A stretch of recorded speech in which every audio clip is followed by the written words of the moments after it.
কি ফিলিস্তিন নামটা শুনে এড়িয়ে যাচ্ছেন? যান, এড়িয়ে যান। কেননা ফিলিস্তিন তো আর আমাদের বাংলাদেশ না। কোনো সমস্যা নেই, এড়িয়ে যান। কিন্তু একটা কথা মনে রাখবেন, সেই কাল কিয়ামতের দিন যখন আল্লাহ আপনাকে প্রশ্ন করবে, তখন কি করবেন? কি করবেন যখন জিজ্ঞাসিত হবেন যে কেন আপনি মজলুম ফিলিস্তিনদের পাশে থাকেননি? জানি উত্তর দিতে পারবেন না, কারণ আপনার নিজেরই জানা নেই এর উত্তর কি হবে। এখন হয়তো বলতে পারেন যে আমি কি করে ফিলিস্তিনে গিয়ে মজলুমদের পাশে থাকব, কি করে এত দূর গিয়ে সাহায্য করব? হ্যাঁ, এইরকম প্রশ্ন যদি আপনার মনে উদয় হয়ে থাকে, তাহলে অবশ্যই আপনার মনে অলসতা আর বজ্রে ভরা। এই আধুনিক যুগে অস্ত্রের চেয়ে পাওয়ার হচ্ছে মিডিয়া, তাই মিডিয়ায় বেশি বেশি করে তা প্রচার করুন। হ্যাশট্যাগের মাধ্যমে প্রতিবাদ করুন।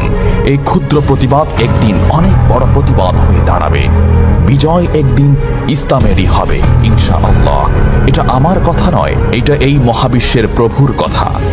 একটা কথা মনে রাখবেন, ক্ষুদ্র ক্ষুদ্র বালিকণা, বিন্দু বিন্দু জল গড়ে তুলে পাহাড় পর্বত, সাগর অতল।